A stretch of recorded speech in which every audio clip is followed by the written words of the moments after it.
لو فاكره انك مش هتقدري تدخلي العيد وانت خاسه من 5 ل 7 كيلو، فحب اقول لك ان النهارده هقول لك ازاي تخسي من 5 ل 7 كيلو قبل العيد ان شاء الله. تعالوا نبدا الفيديو عشان اقول لكم هنعمل ايه. الفيديو دوت هيكون عن دايت الانقاذ السريع. دايت الانقاذ السريع ده هيكون في خلال 10 ايام، هنقسمهم لخمس ايام زوجيه وخمس ايام فرديه. هنبتدي الاول بالخمس ايام الفرديه، بس الاول تعالوا اقول لكم هنعمل ايه قبل الفطار. قبل الفطار عشان اساعد على حرق الدهون المتخزنه في الجسم هنمشي قبل الفطار نص ساعه، قبل الفطار بساعتين. دوت هيخليكي تحرقي الدهون المتخزنه في جسمك ويعلي معدل الحرق معاكي. طيب هنعمل ايه بقى؟ تعالوا اقول لك ان وجبه الفطار ووجبه السحور في الخمس ايام الفرديه هتكون مختلفه عن الخمس ايام الزوجيه. هناخد ايه في الخمس ايام الفرديه؟ اول حاجه، اول ما المغرب يأذن هنروح نصلي وهنفطر على كوبايه ميه وتمرايه. بعد كده هنرجع تاني للاكل، هنبتدي ناخد طبق شوربه، والطبق الشوربه ده يكون منزوع الدهون. بعد كده هنروح واخدين البروتين. البروتين دوت هيكون عباره عن ايه؟ صدر فرخه مسلوق او في الفرن او مشوي، وبس بلاش محمر عشان مش عايزين دهون زياده ملهاش اي لازمه. او ممكن ناخد قطعتين من اللحمه متوسطه الحجم، او ناخد 200 جرام من السمك. تمام، احنا كده خلاص خدنا البروتين. بعد كده هنبتدي بقى بالسلطه والخضار. السلطه هناخد طبق من السلطه وهنحط عليه فص ثوم متقطع حتت صغيره، ونحط عليه معلقتين من خل التفاح. والناس اللي عندها قرحه في المعده او القولون بلاش يحطوا خل تفاح وبلاش يحطوا توم، ويكتفوا بالسلطه بس وبالتوابل العاديه اللي احنا بنحطها، ونحاول نقلل فيها الملح عشان ما يخزنش برده ميه في جسمنا ونبتدي نلاقي وزننا مش بينزل.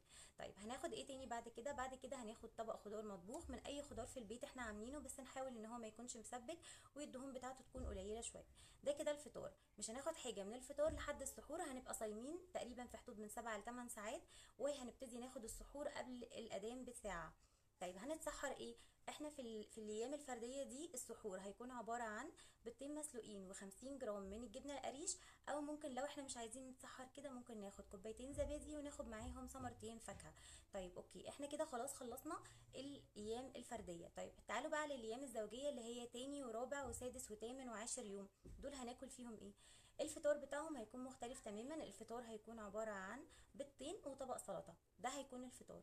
مش هناخد معاه اي حاجه تاني. وكمان بعد 3 او 4 ساعات هنبتدي ان احنا ناخد وجبه تانية هتبقى عباره عن بيضتين وطبق سلطه برده، وبرده السلطه هنحط عليها فص ثوم وهنحط عليها معلقتين من خل التفاح.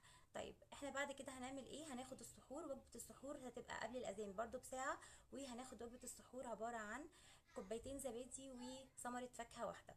طيب ده كده كان الدايت بتاع النهارده. وكمان عايزه اقول لكم ان احنا ممكن في الايام الفرديه في الثمان ساعات اللي احنا هنصومهم دول احنا ممكن ناخد مشروبات حارقه، ممكن ناخد قهوه، ممكن ناخد شاي، بس اهم حاجه ان هي تكون من غير سكر خالص، ولا حتى سكر دايت ولا سكر ستيفيا ولا اي تحليه من اي نوع، يعني ناخدها من غير تحليه.